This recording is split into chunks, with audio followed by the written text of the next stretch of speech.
first recollections of Chris Lewis were playing Little League for South Fremantle Football Club against West Perth, where Louis was a star 11-year-old. So I certainly remember people talking about this champion young kid back then.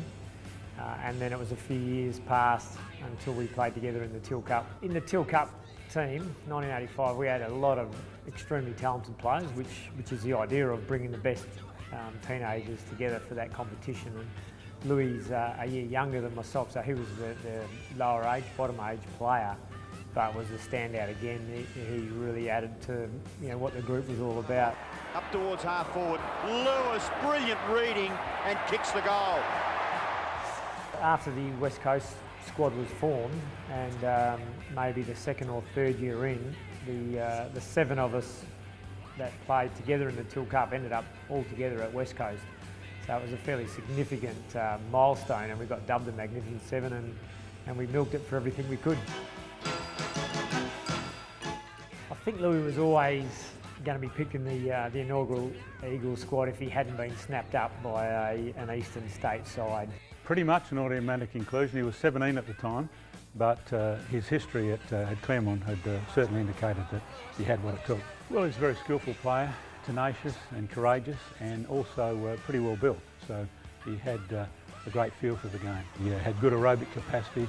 He was quite strong for a young fellow. So he was a pretty ready-made package. Louis was pretty chubby when he first started at the club, coming out of school footy. I think he'd had a good school holiday break over Christmas, but very quickly got himself into shape, and we saw a dramatic change over the first year or so. Yeah, definitely changed his diet and did the hard work to become, through the early 90s, one of the most exciting players in the comp, if not rated almost the best player in the competition. Number 28, Chris Lewis. I honestly believe Louis' effort in being, I think, just behind Nicky Winmar in terms of Indigenous players reaching the 200 game milestone in probably the toughest era for Indigenous players was a great effort, and the way he conducted himself, I think, was outstanding. Louis was a key part of both our premiership teams. He was what made it tough for the opposition.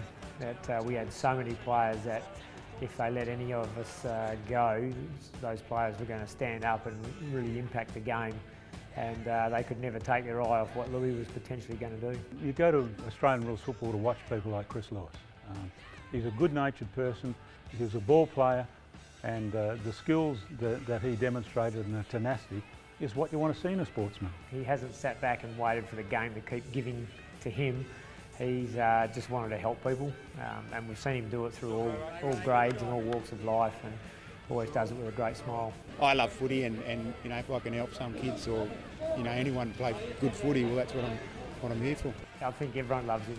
Yeah, he still lights up the room when he comes back to the footy club. We're just always so rapt to see him back here. I'm really rapt to see Chris Lewis in the Hall of Fame, an outstanding local junior product coming up through our grades and impacting all the way through to be inducted into the Hall of Fame. I think it's wonderful for Chris and his family, and he deserves the recognition.